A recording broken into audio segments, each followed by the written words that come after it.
हाल ही में पालघर में पुलिस की मौजूदगी में संतों की हत्या कर दी गई। इस दुखद निंदनीय घटना पर परिचर्चा करते समय पत्रकार अर्नब गोस्वामी के मुंह से कांग्रेस की सर्वे सर्वा सोनिया गांधी के खिलाफ अभद्र बयानबाजी की गई। इसी मामले पर अपना तीव्र निषेध व्यक्त करते हुए कांग्रेस के महाराष्ट्र उपाध्यक्ष एवं पूर्व मंत्री नसीम खान ने अर्नब के खिलाफ सख्त कार्रवाई की बात कही है। आज अर्नब गोस्वामी जैसे पत्रकार ने अपने चैनल पर एक डिबेट के माध्यम से कांग्रेस अध्यक्षा हम सब की नेता श्रीमती सोनिया गांधी जी के बारे में बहुत ही ओछी हरकत करके ओछे शब्दों का इस्तेमाल किया है। मैं अर्नब गोस्वामी के वक्तव्य की कड़ी शब्दों में निंदा करता हूं। सोनिया जी का इतिहास इस देश के बच्चे बच्चे को पता है। सोनिया जी ने अपने पूरे जीवन में सत्ता की कुर्सी को लात मारकर सिर्फ देश की एकता और अखंडता, भाईचारगी और सांप्रदायिकता के खिलाफ और देश की तरक्की के आगे ले जाने के लिए हमेशा पूरे जीवन भर उन्होंने काम किया है। ये देश उसका गवाह रहा है। मां जैसी सास श्रीमती इंदिरा गांधी को सोनिया जी ने खोया है। एक अच्छा पति जिसने इस देश को 21वीं सदी में ले जाने का सपना देखा था और उसको पूरा किया था, राजीव गांधी जी को उन्होंने खोया है। ऐसी नेता के खिलाफ जिस तरह से पालघर की घटना से जोड़कर अर्नब गोस्वामी ने बहुत ही नीचे शब्दों का उपयोग करके उनका मजाक उड़ाया है, उनको भद्दी गालियां देने का काम किया है। देश में लॉकडाउन है, कोरोना जैसी भयानक महामारी जैसी बीमारी से पूरा देश आज एकजुट होकर लड़ रहा है।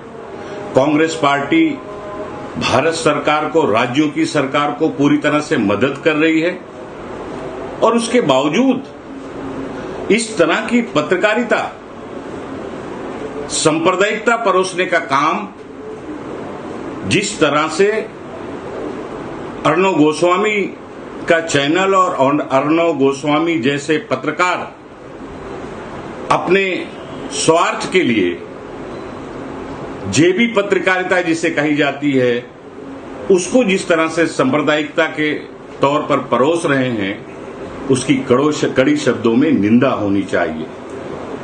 अर्नब गोस्वामी जी, आप तालियां बजा बजा कर क्या बताना चाहते हैं? आप अपना इतिहास देखें पहले।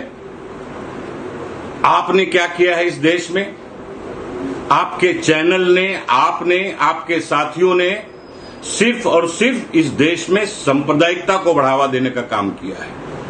हर विषय को सांप्रदायिकता से जोड़कर देखने का काम किया है और दिखाने का काम किया है।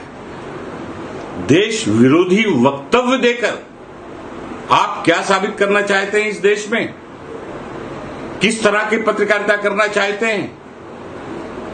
एक महिला नेता पर मैं महिला आयोग से भी कहना चाहता हूं कि इस पे महिला आयोग ने संज्ञान लेना चाहिए और इस पे कड़ी कार्रवाई करने की आवश्यकता है।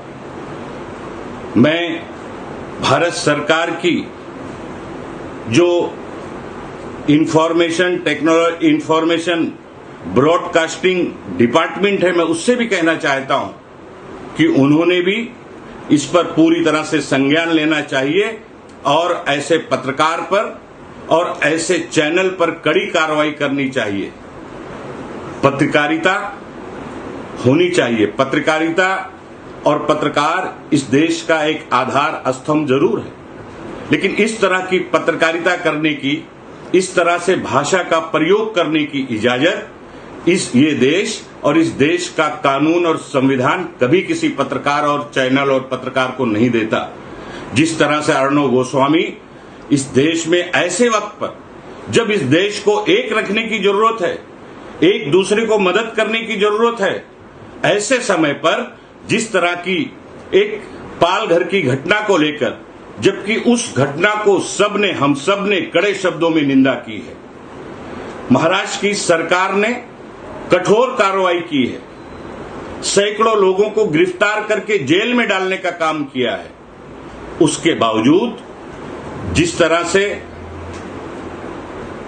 चैनल अपनी टीआरपी बढ़ाने के लिए इस तरह से मुंबई की जबान में एक बाकड़ा लगाकर बैठ जाते हैं, 4 लोगों को बुला लिया जाता है और कांग्रेस के नेताओं को गाली देने का काम किया जाता है, उनको अपमानित करने का जो काम अर्णव गोस्वामी जैसे पत्रकार और उनके चैनल कर रहे हैं, इसकी कठोर शब्दों में निंदा जितनी की जाए उतनी कम है। मैं महाराष्ट्र की सरकार से मांग करता हूं, भारत सरकार के गृह विभाग से मांग करता हूं, मैं ब्रॉडकास्टिंग डिपार्टमेंट के सभी उच्च अधिकारियों से मांग करता हूं कि इसकी पूरी जांच करके ताबड़तोड़ कठोर कार्रवाई होनी चाहिए, नहीं तो ये सांप्रदायिकता परोसने वाले चैनल और पत्रकार इस देश को पूरी तरह से बिखेर देंगे, इस देश के ताना बाना को तार तार कर देंगे।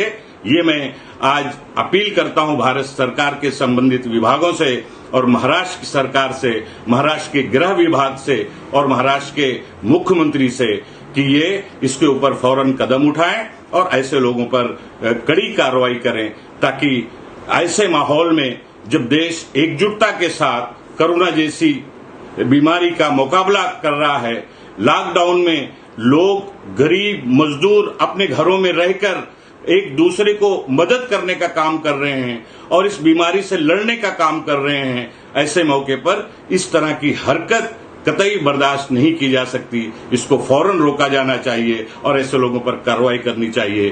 धन्यवाद। जय हिंद।